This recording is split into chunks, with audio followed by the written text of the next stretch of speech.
So let me go over a couple of things here for everyone out there. By the way, this was actually my Halloween costume. Pretty scary, right? So let me go over this real quick. DHS Secretary Christy Nome, she said, well, let me just read this. It'll be more clear, all right?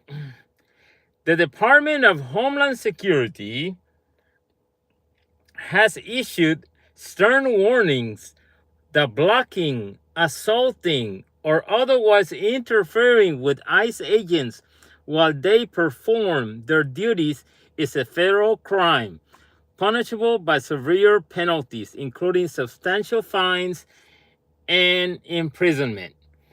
And this was said back in September because a lot of citizens out there are protesting against ICE officers, or ICE thugs, more accurately, in their performance of their crimes, not their duties. Because things they have been doing have been really illegal, like wearing a mask when they're detaining people. Like you look at me right now, you can say, hey, let me see your face. And I heard this before from people that watch my videos and they saw me cover my face and they say, show your face. What are you afraid of? Even though I'm just talking on the video, speaking the truth, freedom of speech, the First Amendment. But these people are literally attacking people out there, violently attacking not just undocumented immigrants, they're also attacking legal residents. They're attacking U.S. citizens, people they think they're illegal because of the way they look or they have an accent.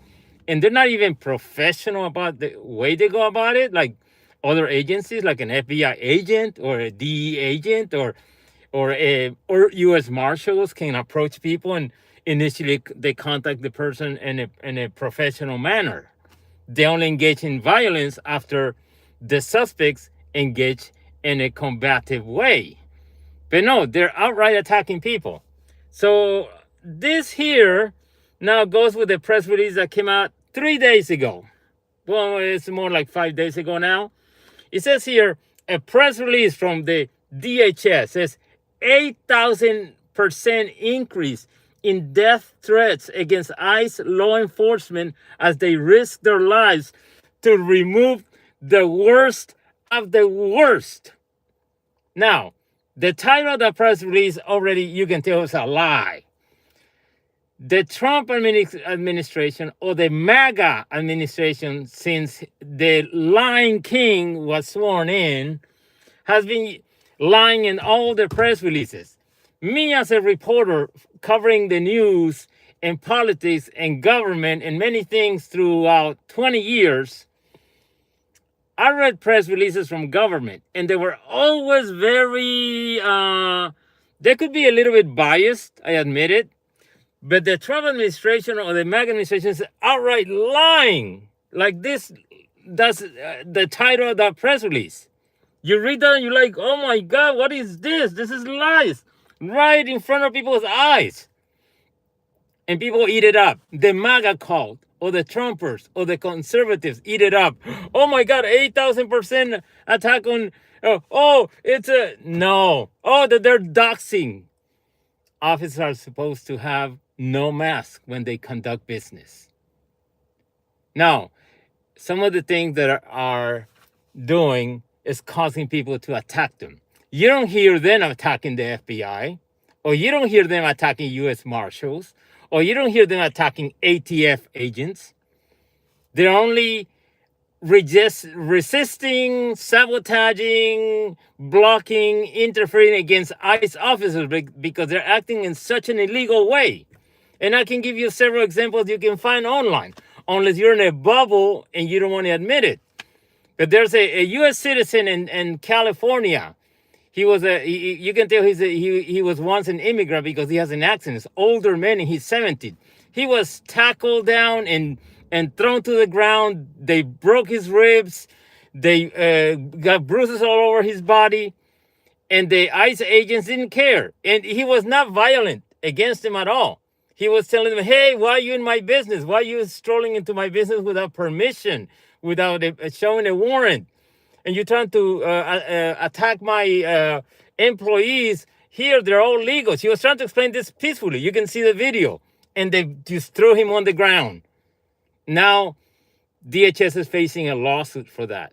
And you can see many instances where these thugs are doing things that are completely out of line. There's another case where a car hit another vehicle. This car rammed into a vehicle against a U.S. citizen just because they're an activist protesting against ICE. Non-violently, but they rammed the vehicle against him, causing damage.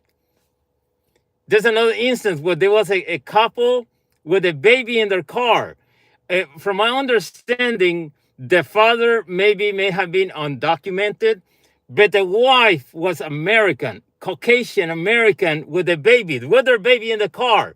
The ICE agents blocked them in the road, blocked their vehicle, and the officers came out of the car with guns drawn. Well, it was one officer with a gun drawn pointing into their car. What another officer came and smashed their window open. And the mother, an American citizen, is yelling, "There's a baby in here, there's a baby in here." And this guy's pointed the gun into the vehicle. There's another instance where they attacked a U.S. citizen, a Latino man, a Hispanic man. And because he looked Hispanic, brownish, they assumed he was illegal. They threw him on the ground, they roughened him up. And he was like, "I'm a U.S. citizen, I'm a U.S. citizen." And they found out he was legal eventually. And they had to let him go. And it happened to him twice. Then we have the story of a police officer in New York who was showed up at a federal building with district courts. It's an immigration court in that building. There were ICE agents there, and they held him back, and they were asking for his identification and asking for his ID because he looked Hispanic or a minority. And then he was like, "Hey, I'm an officer. I'm an NYPD police officer." And they had to let him go. And if you guys have seen the video, he was cursing them out in the video. He was telling them, "You guys are scumbags." I mean, there's so much going on out there that the DHS cannot expect people to be, "Oh yeah, welcome ICE officers. Destroy our area, abuse us all. Immigrant citizens will bow to you." That's not going to happen. Expect more resistance.